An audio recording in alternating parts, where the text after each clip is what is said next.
adduunyo ay hadlaan xayawaanada waxaan aragnaa wiil yar oo lagu magacaabo Wall kaasoo riyadiisu ay ahayd inuu maalin u noqdo ciyaartoy caan ka ah ciyaarta rollballka taasoo ah ciyaar u eg basketballka balse aanan shaqo ku lahayn. hooyadiisa Louise iyo asaga maalin maalmaha ka mid ah waxay nasiib u yeeshaan inay helaan tikid ciyaar aad u xiiso badan taasoo ay dheelayaan kooxda lagu magacaabo Thorn. Thorn waa tiim ka dhisan xaafadooda balse aad u awood badnaa. ciyaartu waa ay bilaabataa balse shaashadaha waxaa haysata kaliya hal ciyaaryahan taasoo lagu magacaabo Jet waa ciyaartoy saameyn leh waxa ayna luxdaa garoonka isla daqiiqadihii koowaad iyadoo dhalisay gool aad u badan kooxdan u soo haysay guul aad u weyn. Wall wuxuu hooyadiisa u sheegaa inuu maalin uu noqon doono sida ciyaartoydan Jet ah wuxuuna intaas ku daraa inay ciyaartoydani tahay favorite-kiisa macnaha waa midda uu ku daydo. After 10 years filimka waxa uu isku jiraa 10 sanadood. Six Brothers and Sisters muuqaalka like ma saarteen haddii aadan saarin fadlan subscribe saarteen kana subscribe walaal waa maasan tahay.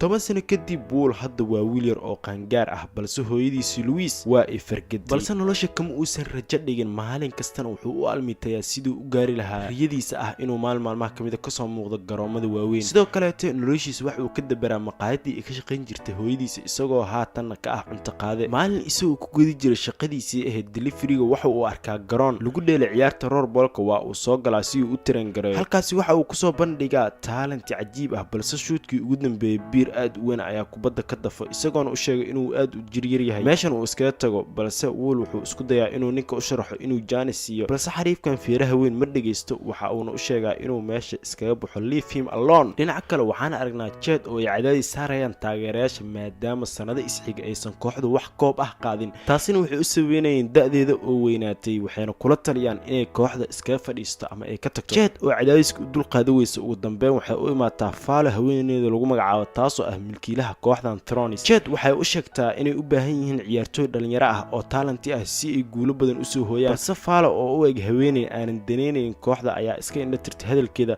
balse waxay u ballan qaadaa ugu dambeyn inay u soo aruurin doonto ciyaartoy yaryar. dhinaca kale Wall guriga markuu yimaado milkiilaha guriga Frank ayaa u sheegay inuu bixiyo lacagta girida oo dib u dhacday balse haatan ma uusan haynin wuxuuna u sheegaa inuu isla biri bixin doono. Wall wuxuu isku dayaa inuu galo qolkiisa yar markii mulkiilaha dhismaha Frank oo ah dabagaale uu dalbado lacagtii kirada ee dib u dhacday. wiilka yari wuxuu ballan qaadayaa inuu lacagta bixin doono maalinta xigta laakiin ma heli doono ilaa dhammaadka bisha sidaas darteed wuxuu u baahan yahay inuu lacagta ka helo meel kale. ikhtiyaarkiisa kaliya waa inuu iibiyo kabahiisa rasmiga ah ee Thorns oo ah hadiyad ka timid hooyadii. Wall wuxuu la aadaa dukaanka kabaha asxaabtiisa laakiin dukaamaystuhu wuxuu kabaha ka iibsanayaa oo kaliya nus qiimihi. markii hore Wall wuu diiday laakiin haddii uusan lacagta helin waa laga eri doonaa guriga. dhexda dhibaatadan Daryl wuxuu ku tusayaa muuqaal toos ah taleefankiisa halkaas oo Mayne oo ah faras iyo ciyaaryahan xirfad leh oo u ciyaara Volcanoes uu kula tartamayo qafiska. Wall oo arkay fursad uu naftiisa ku cadeeyo ayaa aqbalay lacagtii oo wuxuu la aaday garoonka asxaabtiisa. markii uu halkaas gaaray wuxuu arkay Mayne oo kula tartamaya dadka aan xirfadlaha ahayn ciyaaro 3 guul ah best of 3 laakiin qof kasta oo nasiibkiisa tijaabiya oo uu ku jiro Greece ayaa uu ciyaaryahanka ka adkaaday. ninku wuxuu bilaabaa inuu faano oo uu xitaa ku jeesjeeso magaalada Finland isagoo leh waxba kama hayso marka ay timaado rollball. Wall arrintan haba yaraatee ma jecla wuxuuna aqbalay inuu noqdo loolanka xiga laakiin Mayne wuxuu ku jeesjeesayaa orgiga yar wuxuuna u sheegayaa inuu iska tago maadaama uu aad u yar yahay. si kastaba ha ahaatee Wall kama baqan wuxuuna xitaa sharad ku galay lacagtii kirada si uu u cadeeyo inuu yahay ciyaaryahan dhab ah. qof kasta oo agjooga wuu la yaabay dabeecadiisa. Maynena wuxuu aqbalay loolanka iyadoo guulaystuhu uu noqon doono kan ugu horeeya ee dhasha 3 dhibcood. ciyaaryahanku aad ayuu ugu kalsoon yahay oo wuxuu u ogolaanayaa ciyaaryahanka cusub inuu marka hore bilaabo laakiin nasiib darro isaga Wall wuxuu sameeyaa tuuris fog wuxuuna dhashaa dhibcaha ugu horeeya. dadkii daawanayay ayaa sacabka tumay. Maynena wuxuu isku dayaa inuu kubadda ka xado orgiga yar laakiin wuxuu ka leexday ninkii waalaa wuxuuna dhashay dhibic kale oo isku xiga. hal dhibic oo kaliya ayaa ka hartay. Wall wuxuu u ordayaa dhinaca dambiisha laakiin Mayne ayaa dulqaadkii ka dhamaaday wuxuuna xoog ku qaatay kubadda orgiga yar. wuxuu markaas dhashay 2 dhibcood si fudud. tuuristiina ugu dambeysay Mayne ayaa kor u booday. Wallna wuxuu isku dayay inuu hor joogsado laakiin wuu ku guuldaraystay. ciyaaryahankuna kubadda ayuu dambiisha ku dhuftay. nasiib darro Mayne waa guulaystaha. Wallna waxaa lagu qasbay inuu gacanta ka geliyo lacagtii uu ka helay kabaha si ay uga sii darto. markii uu ku soo laabto dhismaha wuxuu arkay qof cusub oo ku jira qolkiisa alaabtiisiina waxay yaalaan dibadda iyadoo ay la socoto qoraal ka yimid Frank oo raali gelin bixinaya. wax yar kadib Theo ayaa ka soo muuqday daaqada inkastoo uusan caawin karin wuxuu Wall u rajeeyay nasiib wacan isagoo leh wuxuu aaminsan yahay hibadiisa. wiilka yari wuu u mahadceliyay kadibna wuxuu u baxay inuu dhowr maalmood ku qaato guriga Daryl iyo Hannah ilaa uu ka helo guri cusub. subaxdii xigtay Wall wuxuu u dareeray shaqada laakiin qof kasta oo magaalada jooga ayaa la yaab ku eegay isagoon fahmin waxa dhacaya. Orgiga yar wuxuu gaaray maqaayadii halkaas oo uu kula kulmay Flo. Waxay tiri aad bay ula dhacday qaab ciyaareedka orgiga yar iyadoo xustay in inkasta oo uu gaaban yahay uu ku sigtay inuu ka adkaado ciyaaryahan xirfad. Flo markaas waxay tusaysaa qandaraas siinaya wiilka yar fursad uu ugu biiro Turns sida ciyaaryahan cusub. Wall wuxuu aamini waayay inay run tahay fikir la'aan ayuuna aqbalay dalabka. Goor dambe Jet waxay gurigeeda ka daawanaysay wararka markii ay ogaatay in Flo ay saxiixday ciyaaryahan 57 in ah si uu kooxda u xoojiyo. Shabeelku aad bay u carootay oo waxay si toos ah u waday baabuurkeeda ilaa xafiiska madaxdeeda si ay u dalbato sharaxaad. Si kastaba ha ahaatee Flo waxay tiri waxay siisay dalabkii ciyaaryahanka haddana waxay tababari kartaa orgiga yar si uu u noqdo mid bedel u ah kooxda. Wall wuxuu ka faa'iidaystay fursadda wuxuuna u sheegay Jet inuu yahay taageere weyn laakiin iyadu kama danayn oo way iska tagtay iyadoo ballan qaadaysa inay ku guulaysato horyaalka Roarbal keligeed. Maalmo kadib waxay timid ciyaartii ugu horeysay ee weyn ee Turns halkaas oo Wall lagu soo bandhigi doono garoonka. Ciyaarta ka hor wuxuu la kulmay xubnaha kale ee kooxda, Olivia oo ah Gorayo, Archie oo ah Will, Lenny oo ah Gary iyo Modo oo ah Komodo Dragon. Iyadoo kooxdu urursan tahay, kooxuhu waxay galeen garoonka laakiin taageerayaasha Turns waxay ku buuqeen Wall sababtoo ah cabirkiisa. Si looga fogaado muran dheeraad ah, tababare Dennis wuxuu go'aansaday inuu ciyaaryahanka cusub ku hayo kursiga kaydka inta ka hartay ciyaarta. Ugu dambeyntii garsooraha ayaa calaamadeeyay bilowga ciyaarta inkastoo uusan ciyaarin. Wall wuxuu isku dayaa inuu rajo yeesho wuxuuna ku dhiirigeliyaa guusha kooxda. Si kastaba ha ahaatee inkasta oo ay Jet dadaashay, kooxdu way ku guuldaraysatay inay isku xiranto waana laga adkaaday. Ciyaaro badan ayaa dhacay, kooxda Turnsna waxay la kulmeen guuldarro midba midka kale ka dambeeya halka Wall lagu qasbay inuu waxaas oo dhan ka daawado kursiga kaydka. Kooxdu waxay noqotay midda ugu hooseysa horyaalka. Haddii ay lumiyaan ciyaarta xigta, kooxda Turns waxay macsalaameyn kartaa koobka Allow Trophy. Ciyaarta waxay noqon doontaa magaalo kale, kooxduna waxay ku safraysaa diyaarad, laakiin intii lagu jiray safarka, Olivia waxay tiri Mayne wuxuu sameeyey muuqaal muusig oo cusub. Markan wuxuu bahdilay ciyaaryahanka cusub ee Turns isagoo leh Wall weligiis ma noqon doono ciyaaryahan xirfad. Sababtoo ah taas, orgiga yari wuxuu noqday mid lagu qoslo gobolka wuxuuna sii kordhayaa niyad jabkiisa isagoo aaminsan inuusan weligiis heli doonin fursad uu ku caddeeyo hibadiisa Roarbal. Goor dambe waa waqtigii ay Turns wajihi lahaayeen Shadows sidii la filayay. Wall wuxuu ku sii jiraa kursiga kaydka. Ciyaartu waa mid kulul iyadoo daqiiqada kooban ay ka harsan yihiin. Ciyaaryahan ka tirsan kooxda ka soo horjeeda ayaa samaynaya dhaqdhaqaaq weerar ah. Waxay isku dayday inay dhasho dhibic iyadoo u boodaysa dhinaca dambiisha, laakiin Jet ayaa hawada ku riixday. Isla markii ay kubadda heshay, waxay u diyaar garowday weerar. Si kastaba ha ahaatee, garsooraha ayaa dhigay qalad foul sababtoo ah riixitaanka. Ciyaaryahankuna waxaa lagu qasbay inuu kursiga fadhiisto inta ka hartay ciyaarta. Isagoo ah ciyaaryahanka kaliya ee kursiga kaydka, Wall ayaa loo yeeray inuu bedelo. Qof kasta oo ku xeerana wuxuu ku jeesjeesay orgiga yar cabirkiisa awgiis. Si kastaba ha ahaatee, kama fikirin taas hadda. Isla markii uu garsooruhu dib u bilaabay ciyaarta, Lenny wuxuu ku guulaystay inuu helo kubadda wuxuuna isku dayay inuu baas sameeyo. Archie iyo kuwa kale waxaa calaamadeeyay kooxda ka soo horjeeda, laakiin cabirkiisa awgiis Wall lama dareemin wuxuuna codsaday kubadda. Maadaama uusan haysan ikhtiyaar kale, Gerigu wuxuu u baasay Wall, laakiin tuuristu waxay ahayd mid aad u sarreysa oo uusan gaari karin. Si kastaba ha ahaatee, ciyaaryahanka cusub wuxuu ku orday garoonka oo ay ka buuxaan dhagaxaan wuxuuna qabsaday kubadda ilaa laba ciyaaryahan oo ka soo horjeeda ay u ordeen. Isagoo og inuusan awoodi doonin inuu u adkaysto weerar kaga yimaada iyaga, Wall wuxuu qaatay fursad wuxuuna isku dayay tuuris 3 dhibcood ah. Ciyaartoyda loolanka ahi way boodeen si ay u qabsadaan hawada, laakiin dadaalkoodu wuxuu ahaa mid aan micno lahayn. Kubadduna waxay martay dambiisha iyadoo kooxda Turns ay dhalisay dhibco. Dhammaan dadkii daawanayay way la dhaceen Wall oo ah xayawaankii ugu horreeyay ee cabirkiisu dhexdhexaad yahay ee dhasha dhibic Roarbal ah. Si kastaba ha ahaatee, kooxda Shadow uma ogolaan doonto inay taasi dhacdo. Isla markii ay dib u heleen kubadda, waxay bilaabeen ciyaar weerar oo cusub. Weeraryahanka kooxda oo ah Dibi Weyn ayaa ku orday garoonka wuxuuna gaaray dambiisha isagoo kubadda dhashay oo dhibic kale helay. Iyadoo ay ka harsan yihiin dhowr ilbiriqsi ciyaarta, Wall wuxuu kooxda ku ururiyey kursiga kaydka wuxuuna dejiyey ciyaar si loo dhasho dhibicda guusha. Iyadoo wax walba la qorsheeyey, kooxdu waxay ku noqotay ciyaarta. Wallna wuxuu helay kubadda, laakiin waxaa calaamadeeyay ciyaaryahan ka tirsan kooxda loolanka ah. Isagoo arkay in Lenny uu bannaan yahay, Wall wuxuu sameeyey baas dhabarka ka dambeeya. Isla markii Gerigu uu qabtay kubadda, wuu booday wuxuuna ku dhuftay dambiisha isagoo dhashay dhibicda guusha. Guuldarrooyin badan kadib, Turns ugu dambeyntii way ku guulaysteen ciyaarta. Qof walbana wuxuu u sacabtumay kooxda, gaar ahaan Wall oo loo arkay inuu yahay geesiga ciyaarta. Inkasta oo ay taasi jirto, Jet waxay ka xumaatay inaysan ciyaarin ilaa dhammaadka waxayna door bidaysaa inay keligeed noqoto. Wax yar kadib, kooxdu waxay ku noqotay Finland iyadoo Lenny iyo kuwa kale ay Wall ku casuumeen inay kaararka ciyaaraan. Orgiga yar wuu aqbalay wuxuuna weydiiyey meesha ay Jet joogto, laakiin Archie wuxuu yidhi waxa ugu fiican in keligeed laga tago. Runta ayaa ah in kooxdu aysan si fiican ula socon iyada maadaama ciyaaryahanku uu door bido inuu keligiis noqdo oo uu qaato dhammaan ammaanta marka kooxdu ku guulaysato ciyaarta. Ciyaartii kaararka ayaa sii socotay ilaa Flo ay kula soo xiriirtay muuqaal toos ah iyadoo qof walba ugu hambalyeynaysa guusha. Mahadsanidtan, Turns waxay mar kale noqdeen caan waxayna xitaa lagu casuumay inay ka qayb qaataan olole xayeysiis ah. Ciyaartoydu aad bay ugu faraxsan yihiin fikradda. Maalintii xigtayna waxay u tageen istuudiyaha si ay u duubaan xayeysiiska. Tababarada way socdaan, laakiin markii ay timid markii Jet qoraalka xayeysiiska wuxuu sheegayaa inay tahay inay kaalinta kooxda ka wareejiso ciyaaryahanka cusub. Markii ay taas maqashay, Shabeelku way diiday inay sidaas samayso maadaama ay weli tahay ciyaaryahanka ugu fiican kooxda oo aan lagu bedeli doonin ciyaaryahan cusub oo aan tayo lahayn. Wall arrintan wuu ka xumaaday wuxuuna uga jawaabay gardarada isagoo leh kooxdu waxay ku guulaysteen kaliya sababtoo ah Jet kuma jirin ciyaarta. Erayadan waxay Shabeelka ka dhigeen mid caraysan waxayna uga tagtay istuudiyaha. Wallna wuxuu dabagalay si uu raali gelin uga bixiyo. Jet waxay tiri way ka daashay inay maqasho dadka leh awoodi mayso inay ciyaarto mar dambe sababtoo ah dadeed. Labada nin way sii wada hadleen iyagoo maraya wadooyinka, laakiin taageerayaasha kooxda ayaa aqoonsaday ciyaaryahanka waxayna bilaabeen inay hareereeyaan si ay u weydiistaan saxiixyo iyo su'aalo. Shabeelku waxay isku dayday inay baxsato, Wallna wuxuu go'aansaday inuu caawiyo isagoo tusaya waddo ay si qarsoodi ah uga bixi karaan. Labada qof ayaa markaas u cararay magaalada iyagoo ka tallaabay waddada, waxayna ku sigteen inay keenaan shil baabuurkaas oo soo jiitay dareenka booliiska. Wall wuxuu markaas Jet u geeyey tareenka dhulka hoostiisa mara subway ka hor inta aan la qaban booliiska. Taageerayaasha iyo babarasiga waxay raaceen tareenka waxayna ku guulaysteen inay baxsadaan. Markii ugu horreysay muddo dheer, Jet waxay ku guulaystay inay ku raaxaysato waxayna qiratay inay dareemayso cadaadis maalin kasta sababtoo ah kuma aysan guulaysan inay kooxda u horseedo. Riyadeeda ugu weyn waa inay kooxda u keento koobka Allow Trophy, laakiin kuma aysan guulaysan inay sidaas samayso waxayna dareemaysaa in taageerayaashu aysan mar dambe aaminsanayn awoodeeda. Si kastaba ha ahaatee, Wall wuxuu go'aansaday inuu caddeeyo inay khaldan tahay wuxuuna u geeyey Finland's Dinner halkaas oo Jet lagu soo dhoweeyey sac. Intaas waxaa sii dheer, goobta oo dhan waxaa lagu qurxiyey xusuus iyo sawirro ciyaaryahanka ah kuwaas oo muujinaya waqtiyadeeda ugu fiican kooxda Torrens. Iyadoo aragtay in dadaalkeeda uusan noqon mid aan micno lahayn, Jet way u mahadcelisay Wall waxayna weydiisay sida uu ku noqday ciyaaryahan roorbal. Orgiga yar wuxuu markaas u tusay sawir hooyadii oo ku taageertay bilowgii xitaa u soo iibisay kabaha rasmiga ah ee Jet iyadoo ku qortay weedha Dream Big si weyn u riyoodo korkooda. Nasiib darro aad bay u xanuunsatay, Wallna waxaa kor u qaaday dadka degan Finland kuwaas oo aaminsanaa hibadiisa. Wuxuu xitaa qasbay inuu iibiyo kabaha ay hooyadii siisay, laakiin wuxuu damacsan yahay inuu ilaaliyo ballanqaadkiisii ahaa inuu noqdo ciyaaryahan xirfad leh oo Torrens ah. Jet erayadan way dareentay, laakiin dhowaan baabuurka kooxda ayaa yimid si uu ciyaaryahanka gurigeeda ugu celiyo. Fiidkii, Jet waxay keligeed joogtay qolkeeda markii ay ogaatay in Mayne uu samaynayo muuqaal toos ah oo kale si uu u bahdilo kooxda Torrens. Iyadoo ka daashay tan, waxay go'aansatay inay ku biirto muuqaalka tooska ah waxayna u sheegtay Mayne inuu joojiyo dhibaataynta kooxdeeda sababtoo ah dhowaan waxay ku guulaysan doonaan koobka Allow Trophy. Mahadsanid Wall. Jet ugu dambeyntii waxay aqoonsatay hibada asxaabteeda waxayna ballanqaaday in Mayne uu dhadhamin doono guuldarro dhawaan. Marka lagu daro bahdilka loolanka ku jira baahinta tooska ah, erayada Jet waxay siiyeen kooxda oo dhan xoog cusub, gaar ahaan maalintii xigtay waxay tagtay qolka dharka halkaas oo ay ka heshay dhammaan ciyaartoyda oo la yaaban dabeecaddeeda. Habeenkii ka hor Jet markaas way ka raali gelisay qof walba inaysan qiimayn kooxda waxayna weydiisatay caawimaadooda sababtoo ah oo keliya wada jir ayay ugu guulaysan doonaan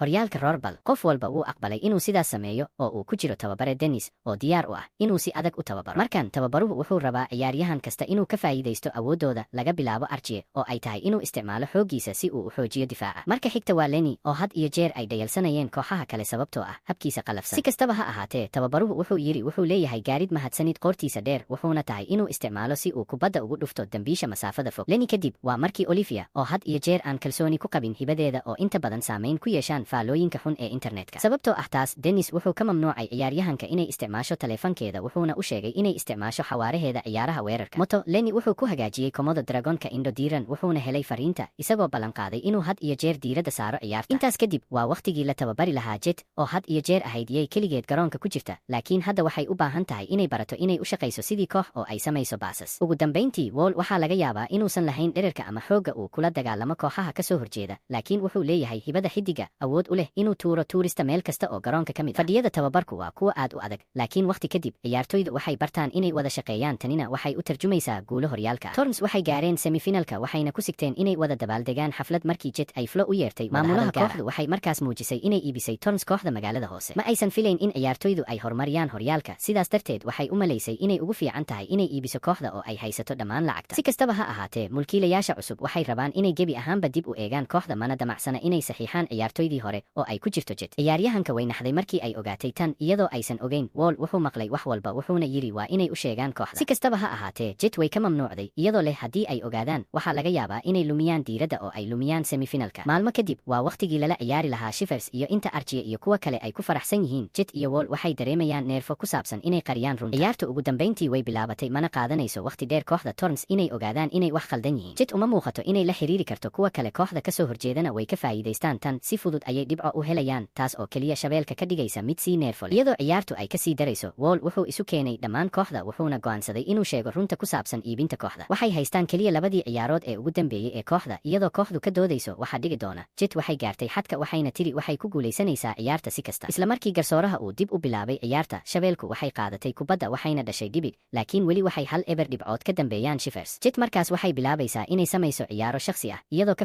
faa'iidaysanaysa baasas kasta oo xun oo kooxda intiisa kale ka saaraysa ficilka. Iyadoo hal dhibic oo keliya ay ka harsan tahay in ciyaarta la bedelo, Wall wuxuu qabsaday kubadda wuxuuna u socdaa dhinaca dambiisha. Isagoo isku arkay isagoo ay hareereeyeen kooxda ka soo horjeeda, wiilka yari wuxuu Archie weydiiyey caawimaad kaas oo ku booday garoonka barafka wuxuuna sababay mid ka mid ah qaybaha barafka inay Wall si toos ah ugu tuuraan dambiisha. Si kastaba ha ahaatee, xilli uu ku sigtay inuu dhalo, Jet ayaa soo dhex gashay, kubadda ka xaday waxayna dhashay dhibicdii guusha. Torrens way ku guulaysteen ciyaarta waxayna diyaar u yihiin finalka weyn. Si kastaba ha ahaatee, Wall iyo kuwa kale way diideen ficilada Jet waxayna go'aansadeen inay ka tagaan kooxda. Maalmo kale ayaa ka soo wareegtay, ciyaaryahan kastaana wuxuu aaday wadadiisa, iyadoo ka qaybgalka Torrens ee finalka weyn ay weli tahay mid aan la hubin. Dhanka kale, Wall wuxuu ku noqday Finland wuxuuna ku tababartay qafiska, isagoo aaminsan inuusan weligiis heli doonin fursad kale oo uu ku ciyaaro xirfad ahaan. Si kastaba ha ahaatee, intii uu ku tababartay tuuristiisa, Jet ayaa ka soo muuqatay garoonka waxayna siisay kabahii uu iibiyey si uu u bixiyo kirada. Waxay sidoo kale ka raali gelisay sidii ay u dhaqantay, iyadoo sharaxaysa inay noqotay mid aad u jecel guusha koobka Allow Trophy oo ay ilowday inay sidaas samayso asxaabteeda dhinacooda. Wall wuu aqbalay raali gelinteeda, labaduna waxay markaas u tageen inay la hadlaan ciyaartoyda kale oo ay kooxda mar kale isu geeyaan. Ugu dambeyntii, waqtigii ciyaarta finalka ayaa yimid, halkaas oo Torrens ay wajihi doonaan kooxda Volcanoes garoon ku daboolan lafa iyo olo. Weli waxaa ka cadhaysiinaya baahinta tooska ah, Maine wuxuu ka goon yahay sidii hore inuu ka adkaado Torrens oo uu bahdilo Jet iyo Wall ciyaarta. Labada kooxood ayaa ku kulmay kuraastooda, mid kasta oo iyaga ka mid ah ayaa ka hadlaya xeeladahooda ilaa waqtigii ay qaadan lahaayeen booskooda. Iyadoo dadkii oo dhan ay fadhiyaan cidhifka kuraastooda, garsooraha ayaa calaamadeeyay bilowga ciyaarta, kubaddana waxaa lagu tuuray hawada. Lenny wuxuu isku dayay inuu marka hore qabto, laakiin Maine ayaa ka hormaray, wuxuu u dhaqaaqay aagga ka soo horjeeda wuxuuna jilibka ku dhuftay Wall ka hor inta uusan dhalin dhibcaha ugu horeeya ciyaarta. Inkasta oo ay taasi jirto, wiilka yari kama cabsan kooxda Torrensna waxay u shaqeeyaan sidii koox,